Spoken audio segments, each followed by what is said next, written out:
میرے نگران وزیر اعظم نے اگر فلسطین کے حوالے سے کوئی مذمتی بیان نہیں دیا تو اس کی مصروفیت کو دیکھیے، وہ مسلسل پچھلے کئی مہینوں سے ہماری نگرانی کرنے میں لگا ہوا ہے۔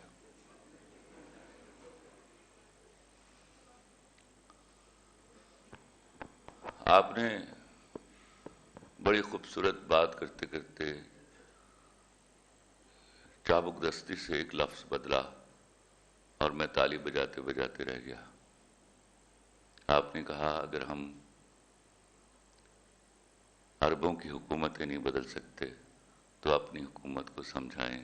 کہنا آپ یہ چاہ رہے تھے کہ اگر آپ عربوں کی حکومت نہیں بدل سکتے تو اپنی حکومت ہی بدل لیجیے، اور یہی صحیح لفظ ہے۔ میں آپ سے عرض کروں، میں فلسطین کے کرب کے تاریخی حوالوں پہ نہیں جاؤں گا کیونکہ یہ دونوں مجھ سے بڑے آدمی ہیں اور ان کا علم بھی اس حوالے سے بہت زیادہ ہے، لیکن میں آپ لوگوں سے پوچھنا چاہوں گا اور آپ لوگوں کو بتانا چاہوں گا، آپ لوگوں نے کبھی سوچا ہے کہ گنڈا کیسے بنتا ہے؟ گنڈا تب جنم لیتا ہے جب ہم اس سے ڈرنے لگتے ہیں۔ 75 سال جس میں ہم نے اسرائیلیوں کو گنڈا بنایا، وہ ہمارا خوف تھا، اس سے بھی اور اس کے ابا امریکہ سے بھی۔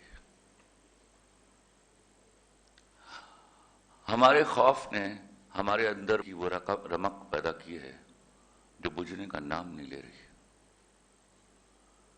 مجھے اور آپ کو جب ان دلاسوں پر رکھا جائے گا کہ اگر خدا نہ خواستہ ہم نے منہ بھر کر امریکہ کے خلاف کوئی بات کر دی تو ہماری امداد روک لی جائے گی، تو جب آپ نے امدادوں پر زندگیاں گزارنی ہیں تو آپ کو نہ احتجاج کا حق ہے، نہ کسی کو دل میں برا کہنے کا حق ہے، نہ آپ کو کوئی برائی ہاتھ سے روکنے کا حق ہے۔ 76 سالوں سے آپ کب تک ایک بھکاری قوم کا روپ دھار کر دنیا کے سامنے کھڑے رہیں گے اور اپنے حقوق کی بات کریں گے؟ بھکاریوں کے کوئی حقوق نہیں ہوتے۔ ہم جو ہیومن رائٹس کی بات کرتے ہیں، کتنی رسپیکٹ دیتے ہیں بھکاریوں کو، ہمیں نہیں معلوم؟ کوئی دوسری تیسری بار مجھ جیسے باتیں کرنے والے کی گاڑی کا شیشہ بھی کھٹکھٹائے تو مجھے غصہ آ جاتا ہے، اور آپ تو مسلسل 76 سالوں سے ان کا شیشہ کھٹکھٹا رہے ہیں۔ آپ نے کبھی نہیں سوچا IMF کیا ہوتا ہے؟ اس میں جو فنڈ کریٹ ہوتا ہے اس میں کیسے منی پول کیا جاتا ہے، پیسہ پول کیا جاتا ہے، اس میں یہودیوں کا حصہ کتنا ہے؟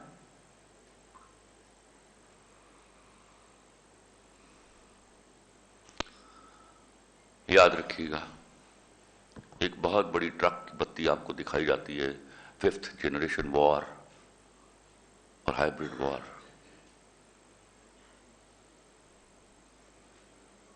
خدا کی قسم،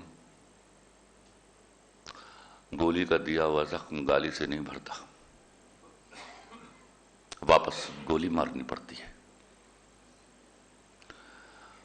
اور برابر کی گولی مارنے کے لیے آپ کو وہ والی گولی ایجاد کرنا پڑے گی۔ آپ جو 76 سالوں سے ہاتھ پر ہاتھ دھرے دنیا میں ہونے والی ایجادات کا انتظار کر رہے ہیں۔ بے شرمی ہماری یہ نہیں ہے کہ ہم کچھ کر نہیں پا رہے، بے شرمی ہماری یہ ہے کہ ہم کچھ ایجاد نہیں کر پا رہے۔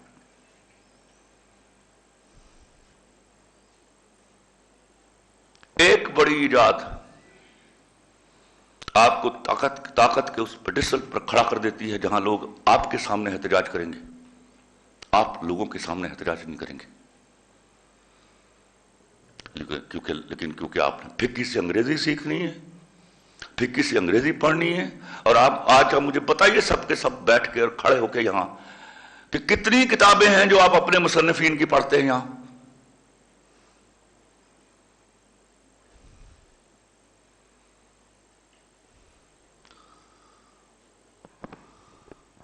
آپ کے صرف جسم بارود سے شل نہیں ہے،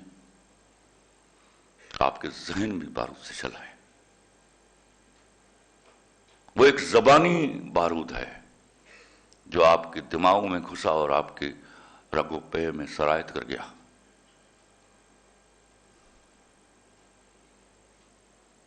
ایک خالی خولی زبان کو آپ نے سر پر اس طرح سوار کیا ہوا ہے کہ آپ کے اندر بغیرتی کی بیماری کا وجود ہی ختم نہیں ہوتا.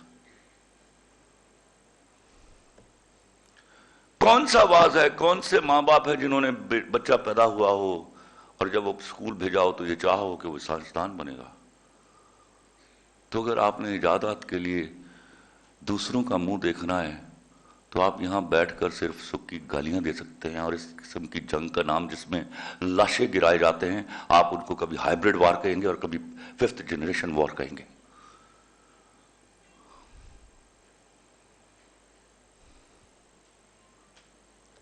یاد رکھیے گا میری بات، میں کب تک جیوں گا لیکن ایک بات آپ کو میرے مرنے کے بعد بھی یاد آیا کرے گی. ایجادات نہیں کریں گے تو اسی طرح دم ہلاتے رہیں گے ان کے سامنے. تو آپ کے لیے، فلسطین کے لیے، کشمیر کے لیے راہ نجات سوائے طاقت کے کچھ نہیں ہے. ورنہ آپ اسی طرح دوائیاں بھرتے رہیں گے، آپ اسی طرح امدادوں کے کیمپ بھرتے رہیں گے اور وہ وہاں پہنچاتے رہیں گے. زخم ہمارے بدنوں پر کیوں لگتے ہیں؟ شہادتیں ہماری کیوں ہوتی ہیں؟ کوئی ہمارے سامنے بھی تو آ کے احتجاج کرے. آپ اس لمحے تک کیوں نہیں پہنچتے؟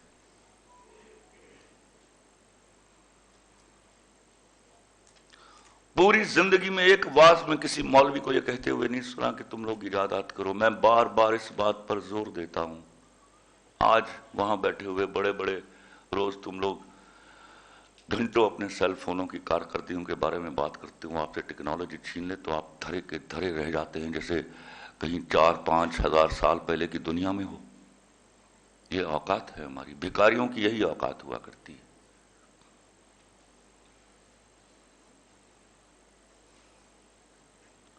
فلسطین ہماری چھاتی پر رشتہ ہوا وہ زخم ہے جس کی دوا میسر نہیں ہمیں.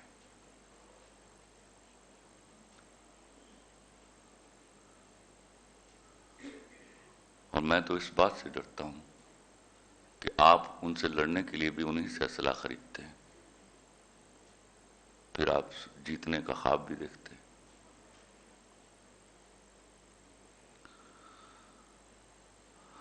آپ کا مقصد حیات اگر طاقت نہیں ہوگا تو یاد رکھیے گا کمزوروں کے لیے امدادیں ہوا کرتی ہیں، بھیک ہوا کرتی ہے، انصاف نہیں ہوا کرتا.